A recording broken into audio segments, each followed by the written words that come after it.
Welcome to the Daily Decrypt, where currency competition is always in style.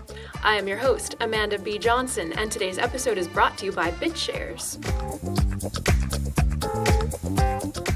The Visa payment network alone is said to process thousands of transactions per second, with the capacity to process tens of thousands per second. So let's be real. Could any peer-to-peer, blockchain-based payment network actually compete with that? To dig deeper into this question, I've asked writer and technologist Eric Sammons back on to the Daily Decrypt. What we're talking about today is your piece entitled Unchained: Altcoins as Free Market Bitcoin Sidechains. And so just to lay a sort of primer, tell us, what is a sidechain to begin with? Where did they come from, and what are they for? Okay, so sidechains are trying to solve a problem which I think everybody in the Bitcoin system acknowledges, and that is the scalability problem. The fact is that we see it very clearly right now that Bitcoin desires to be this global payment system, but right now it can only handle about 7 transactions per second. To put it in context, at peak times, Visa will handle about 40 to 50,000 transactions per second. So it's very obvious that there's no chance that Bitcoin, as it's currently designed and set up, could handle that. In fact, I think somebody calculated you need to have block sizes of 8 gigabytes. Not 8 megabytes, but 8 gigabytes to handle that type of load. And of course, if you do that, though, then now all of a sudden you have lots of other problems, because 8 gigabyte block sizes would just be ridiculous for nodes to handle without supercomputers. And of course, Moore's law could eventually make that work out. But how do we try to solve that now? So one idea is side chains. And the idea of a side chain, it's really like it's kind of like it sounds. It's another blockchain, so it's off the Bitcoin blockchain. But what's different about it is it's pegged to Bitcoin, meaning the value of the coins, the currency that's involved in that chain, are pegged directly to the value of Bitcoin. So for example, it might be where you have a side chain, Amanda coin, and it is 1,000 Amanda coins equal 1 Bitcoin. And so what happens is I have to set that rate when I create the Amanda coin sidechain. I have to lock in that rate forever. That's right. And so what happens is you lock the Bitcoins on the blockchain so that they're now free to be used in your sidechain. I am simplifying this a great deal, but but that's the essential point of it is, so now you have this whole blockchain where you can do whatever you want. You can have different rules, for example, for transactions, how quickly they confirm. You can do interesting things over there, but at the whole time, it's pegged to Bitcoin, so somebody can be confident, okay, the value of these Amanda coins are going to be pegged to the value of Bitcoin, so you don't have that volatility or anything like that. That's the basic argument for it. And they can get even more complex, but that's really what it is, trying to relieve the congestion on the Bitcoin blockchain. I mean, are there any side chains in action now? And if so, what are they doing? No, not really. And also, I do want to take one step back and say, I've heard people use the term sidechain a little more broadly than I just did. Like I'm going based on the white paper that was written about sidechains, and that was written by Adam Back and Gregory Maxwell and some others, that it's called Enabling Blockchain Innovations. I have it right here. Enabling blockchain innovations with pegged sidechains.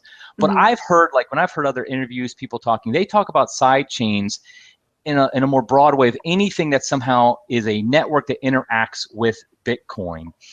So there's different ways people define it, but as of right now, there's no real side chain that's up and running. Now, Blockstream, the company, they're the main ones who are advocating for side chains. They're developing some cool technology to use side chains, and a lot of it's in testing right now. There's some ability to develop things, but as far as a real use case out there, sidechain, it doesn't really exist yet.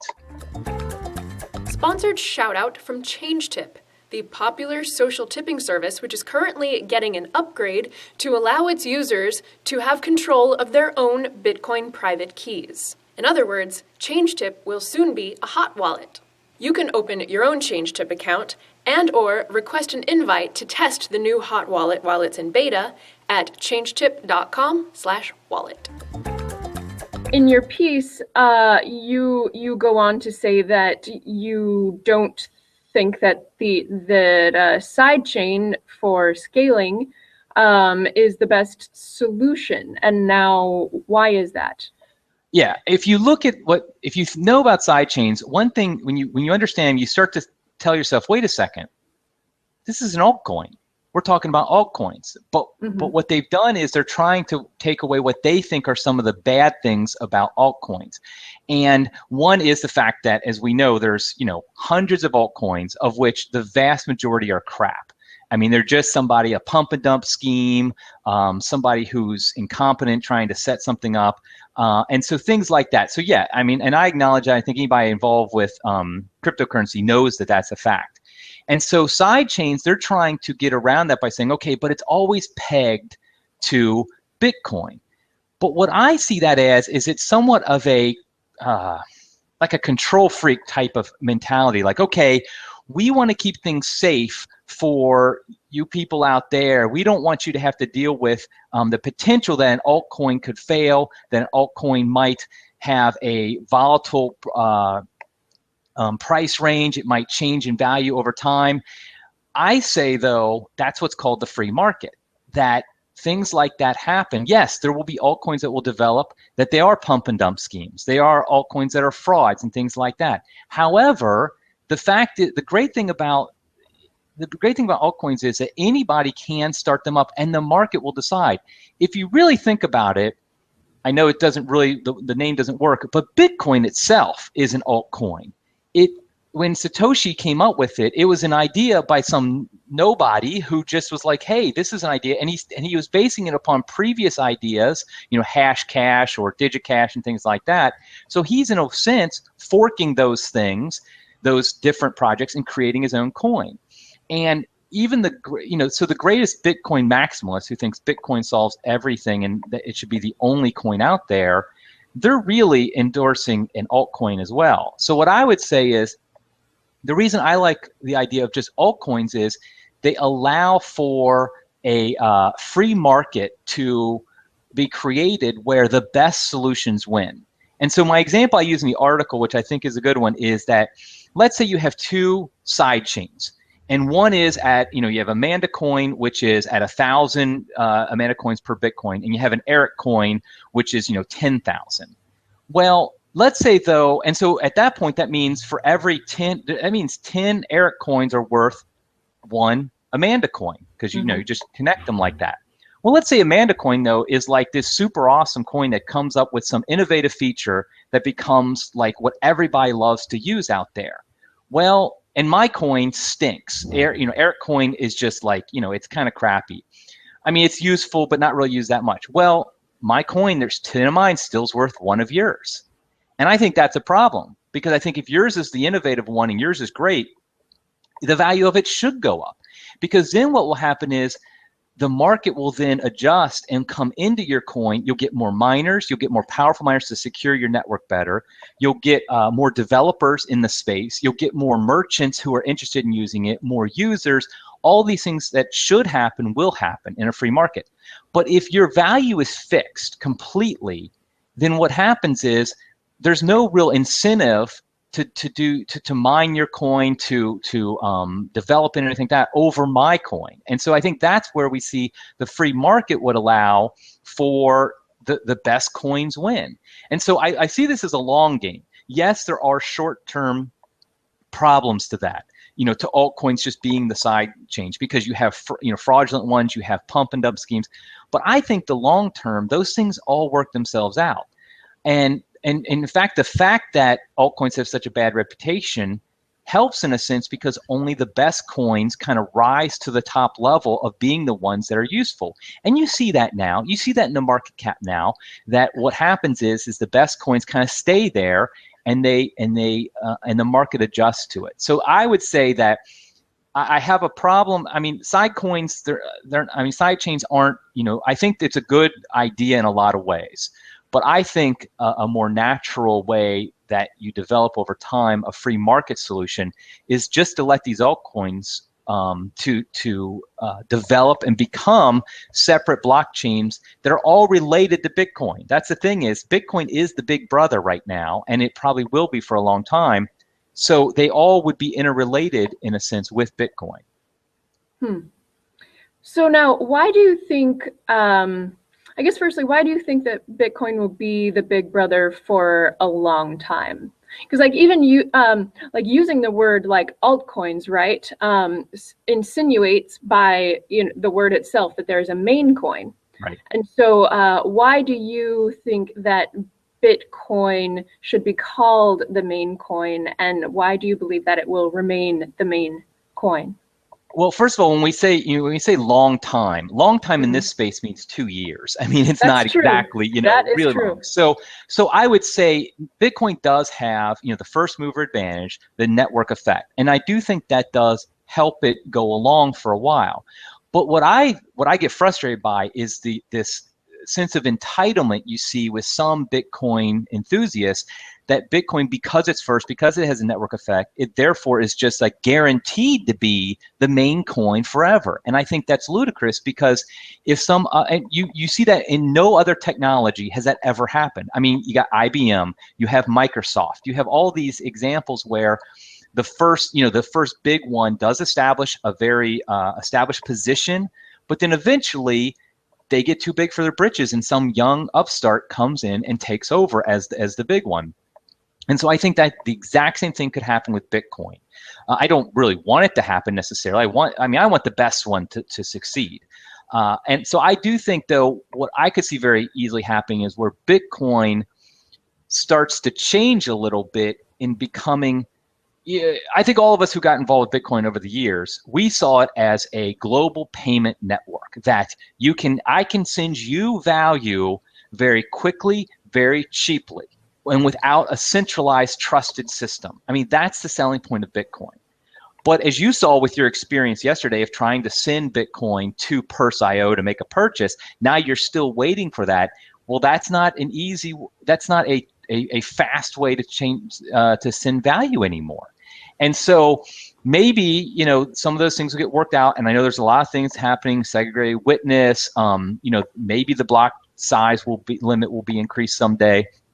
But the point is that there's no guarantees. The free market's not going to just let Bitcoin be the elder brother, the big boy, forever. If they don't adapt, they will die. And I think in the end that would be a good thing, because that means they're not serving the needs of the market. Whoever serves the needs of the market best, I think, is the one. And by the way, that's not always necessarily the best technology. I mean, what that means is it serves the needs of the market through technology, through user friendliness, through marketing, all those things. That's the reality, that if you and I as technologists, we might like one the best, but our moms may not, because they're what they think is important is different. And so I don't necessarily, so when I say I think Bitcoin's going to be the big boy for a while, for another couple years, maybe longer, but maybe not. Maybe somebody else will up and come and take their place in a few years. I found it interesting when you pointed out the issue of pegging side chains with the value of one token to another. Another term for that is price fixing, and price fixing, as you said, does always actually skew incentives and generally causes shortages, Right. like in the world of commodities like food, like water, like when there's a hurricane or something, and some people declare that there should be a price fixing of food and water and emergency supplies. Well, then there are always shortages, because price fixing makes it so that people get confused about how to trade, and capital cannot be allocated correctly. So I found that interesting in your article, because that's essentially my issue.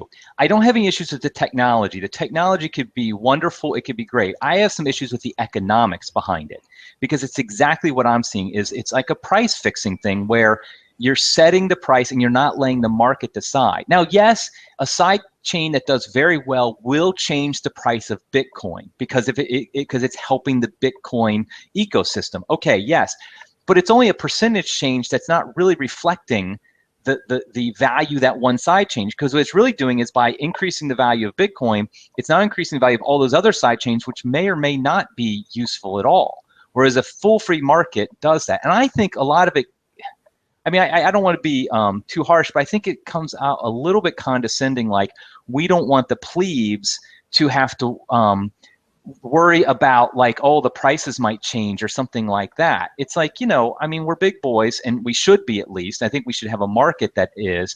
I mean, we can handle Amazon changing their prices of items every day. I think we can handle this. And I do think over time, the prices become stable naturally, not through a fixed method of a centralized method, but very naturally. That over time, you see that if an altcoin continues to grow and develop and provides a very good service, has a good development team behind it, has good, you know, a strong mining community behind it, it will stabilize and it will become, and because you've seen that price of Bitcoin, the price of Bitcoin has over time begun to stabilize. So when we look at the long view, you know, of years, not just months or something like that, I think what we'll see is the altcoins that really provide a value to the service, their price will stabilize, and so it will become more useful as a currency. Because I admit, a price that changes wildly every day is not useful as a currency. But I think over time it would become a much more stable price range. Can you think of any use case in which the use of a side chain would be useful and the price fixing that it involves would not actually be detrimental? I mean, I think if it's doing something that's just trying to relieve congestion from the Bitcoin blockchain, because in that sense, what it's becoming is a smaller denomination of Bitcoin, because it's maybe, you know, going to be lower than a Satoshi or something like that, and so it's relieving it. And it's really just, it's almost like comparing pennies to dollars. It's just a subset of the bigger one. So I think that could be an example of where it could potentially work out. And I do think, like, short term, a sidechain could be useful over an altcoin, but it still has the same issues of having to really prove itself in the market. Just because you create a sidechain and you peg it to Bitcoin doesn't necessarily mean the tech behind it's any good. The tech still has to be proven, just like an altcoin would. And so really, just because maybe some really smart people develop it, it might have some fundamental flaws that have to be worked out in the network. And if you look at the sidechains proponents and the people who are advocating it, they admit that. They say it's a great test bed. It's a great place that you can develop things on and decide whether or not they work without having to touch the billions of dollars Bitcoin network. And I'm like, well, that's exactly what altcoins are. They're the ability to test these things out, see if they work, let the market decide without touching the Bitcoin blockchain. So I don't really see how that's a big advantage over altcoins. I've asked this question before and not been clear about the answer, but I can see a use case for testing things in a side chain if one did not have to run infrastructure for it, because then it would just lower the barrier to entry of the capital of like getting people to run nodes and mining hardware for you and all of that. And I think the answer I've received was that some side chains could be run on their own hardware, meaning you got to convince others to run your nodes and miners, and others could be run without any new infrastructure at all. So I think that I'm not sure if that's just like up in the air or if maybe I'm not informed enough, but I can see like you said, like a testing use case if a side chain can be run with no new hardware and no new infrastructure, because then it substantially lowers the cost of testing things before maybe you figure out something and you say, hey, this is an idea that ought to be deployed in its own infrastructure, its own blockchain. And now that I've gone through the testing phase, well, now I'll try to convince others of the merit of my ideas so that they will run my miners and my nodes and we can build a totally separate network. Yeah, and I could see that. My first thought is I would be very concerned about the security of such a situation, because the reason Bitcoin is so secure is because over time it's developed a very strong infrastructure behind it. You have all the nodes, you have all the miners, you have powerful miners that are securing the network. And so if you have this, and in fact, that's one of the criticisms, if you notice, of altcoins by a lot of the sidechain proponents, is that they don't necessarily have the security of the Bitcoin network. Okay, let's grant that. Well, neither does a sidechain. And I could see an attack vector where you go in and you could take over a sidechain network and then convert it to this a Bitcoin, to Bitcoin at the pegged value, whereas with an altcoin, it becomes worthless very quickly. And there is no pegged value because it should be worthless, because it's been attacked and it's become worthless. Whereas if you have a pegged value where the sidechain has a definitive value of Bitcoin, somebody attacks it, takes over the network, able to generate coins or whatever the case may be. It depends on what they're trying to do. Then they could then transfer that to Bitcoin, which has value very, I think relatively a lot easier. So I don't really see that. I mean, I see there, some benefits to it, but I think my main point is I don't necessarily see any great advantages that sidechains have over that altcoins don't already have. And I think, other than the fixed pricing, which I don't think long term is an advantage. I think it's a disadvantage. And I think because exactly what you said, it becomes price fixing at that point. All right. So then let's just move to the natural question that leads to, which is which current altcoins, I don't really like that word, but I'll keep using your terminology, Eric. Which altcoin or altcoins do you think are doing the best job right now? Basically, which ones do you believe, if, say Bitcoin does not become a global payment system within 2 years, which, say, 3 coins do you think have the best shot at doing so? Well, one thing I think I've seen, I believe has happened in the market is Bitcoin has been accepted as the payment network. And so what you see is most of the altcoins that have the most traction, have the most excitement, are not trying to be payment networks like Ethereum or things like that. They're trying to be for smart contracts and other things that are very important, I think is exciting, but they're not necessarily trying to be currencies. And so I think that's because there's been the assumption that Bitcoin is the default payment network. So why would I create a new payment network myself? I'm going to try to create new things like smart contracts or things of that nature. Okay, and so that's why we see all that excitement with those. So there's not many. I think, honestly, the only altcoin that I see that is trying to be a currency that is doing a lot of good stuff is Dash. I think, formerly Darkcoin. I think it has a lot of good things going for it as a currency, because it's actually, the reason they changed it from Darkcoin to Dash is it's digital cash. They're actually trying to be a payment network. So they're going directly in competition, if you will, with Bitcoin as a payment network. Now, the two can actually work side by side. That's the thing, is you could have Bitcoin successful for years and have Dash be successful as well. They don't have, it's not one or the other. But I think what will happen is, if we continue to see what's happening in Bitcoin in recent times, which is the fact that the network is getting congested. Eric Voorhees just had a great thing he put up on Reddit today where he's saying this is an emergency situation, that the blocks are getting full. We only have a few months left before it becomes unusable, basically. And I think, if anybody understands the market, in my opinion, it's Eric. And I think he's right. And I think what will happen then is, if Bitcoin refuses, if the core developers or the community, whatever, if they refuse to address that and they just let things just be the status quo, what I think will happen is other altcoins will be created that will fill the void, because that's the great thing about the free market, is the void gets filled. Dash has been doing it for a couple years now, but I could very easily see somebody else saying, something, Bitcoin is a payment network. Yeah, it works great as a settlement network, but as a payment network, maybe not so much. I'm going to create one.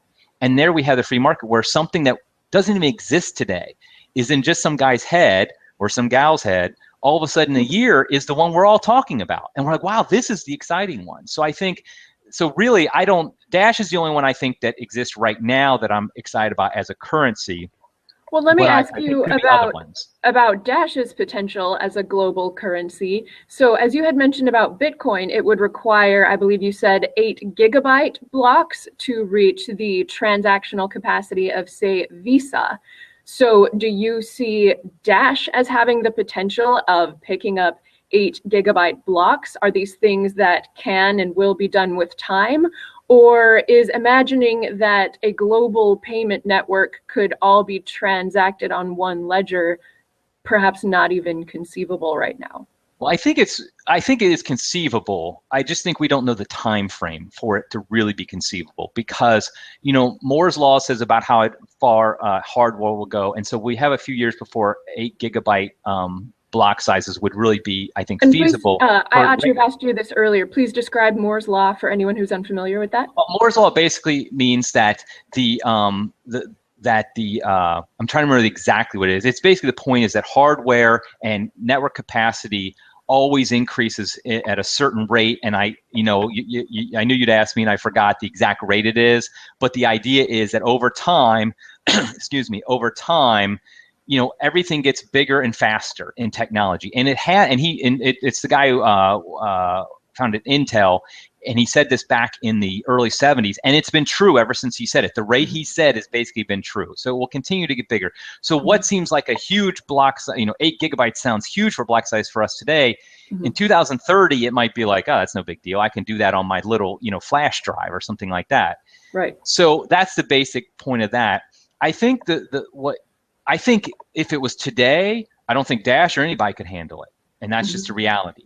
I do think Dash does have their master node network, which pays people to be nodes. So if you have a master node, and for full disclosure, I have a few master nodes myself.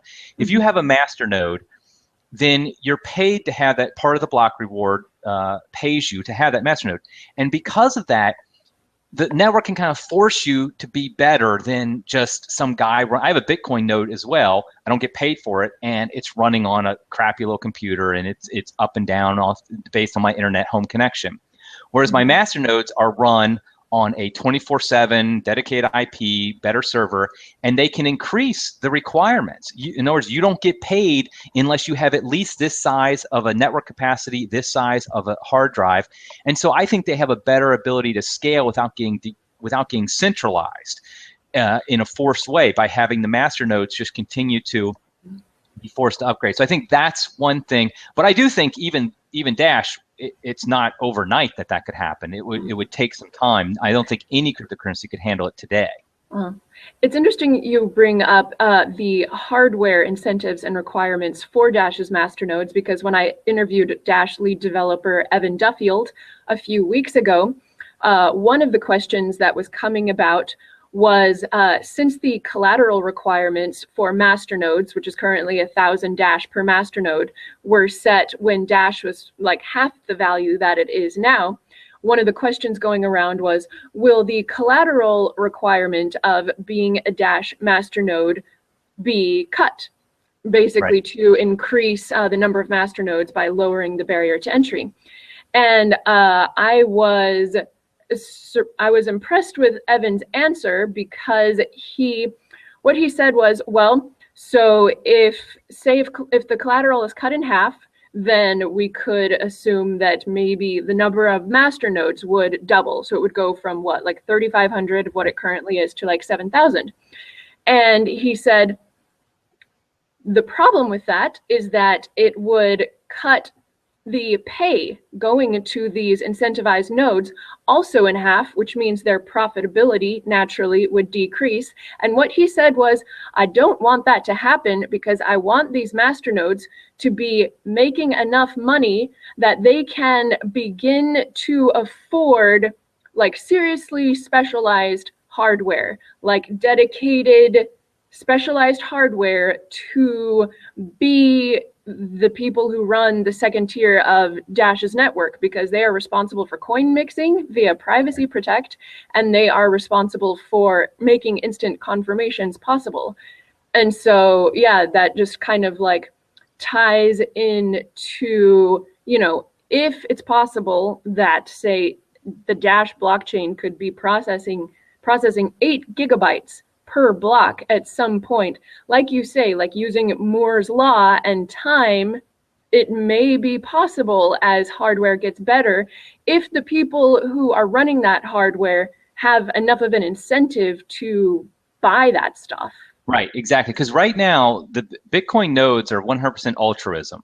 You just are doing it to help the network. Yes, I know having a Bitcoin node makes your wallet more secure and things like that, and I get all that.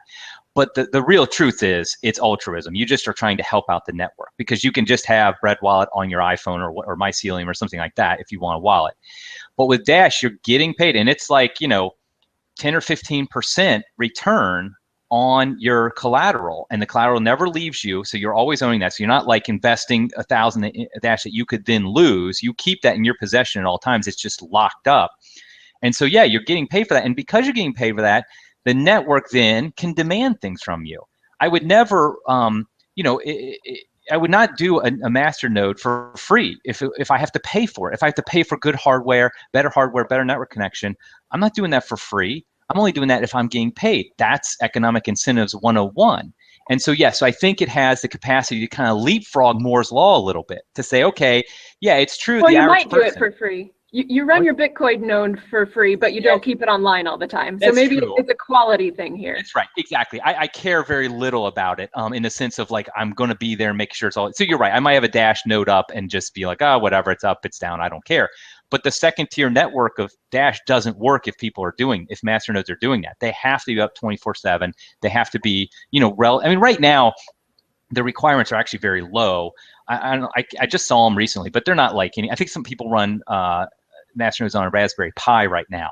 But the idea is going forward, at some point you're going to be told if you're a master node owner, you have to be at this, this capacity. So it kind of, like I say, it kind of leapfrogs Moore's law a little bit to say, okay, yes, this is more than the average person can have, but you're not the average person. You're a master node owner. And you're getting paid to do this, so you need to put a little investment in there as well. So I think that gives it the capacity at some point to scale potentially better than Bitcoin as it's currently designed.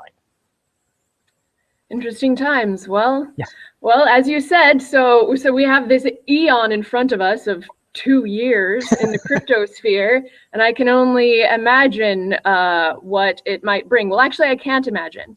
No, I don't think anybody can really. I can't. Sometimes, I kid you not, I lie in bed like trying to imagine what will happen next, like what the implications are of just like all of this open source money, and I just find myself stumped. Yeah, I mean, it really is mind blowing if you think about it. Just think about, remember like 2008 and think about, okay, just 8 years in the future, we have this whole cryptocurrency environment. We're not talking about whether or not cryptocurrency is, viable. We're talking about which is the best one. How's it going to be viable? I mean, that's very exciting. We're no longer saying, okay, will this work? Oh, it's going to work. It's going to be working. It's working, exactly. It's just now we're working out the kinks, really, in the sense. I mean, things like you having a problem with a long delay in your Bitcoin transaction right now. Okay, that's working out the kinks. The fundamental issues work. And now it's just, okay, let's make it the best so it can truly be a global payment network. Because right now it's not. We have to be honest. It's not a global payment network. But we all want it to be because we know it would be awesome if it is. So let's work out those kinks. And if it's Bitcoin that solves it, yay, that's great. If it's not Bitcoin, it's some other cryptocurrency, good for them. I say yay. Good for whoever solves the problem. I want you to be very rich if you solve the problems that we have right now. Very good. All right. Well, Eric Sammons of ericsammons.com. As always, it has been a pleasure, and thank you for your time. Thanks, Amanda.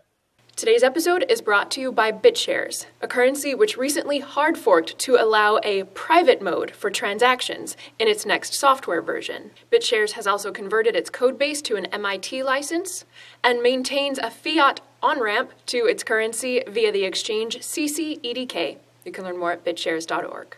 And now it falls upon me to tell you that we have dropped our podcast, which has been a pain in my ass, and if you tried to use it, likely a pain in your ass since day one. But don't fear, there is good news for you if you prefer audio. The Daily Decrypt audio is now being aired every day at 9:30 a.m. and 4:30 p.m. Eastern Standard Time at bitcointalkradio.com. So you can just put that in your earbuds and listen to it. Have a good day.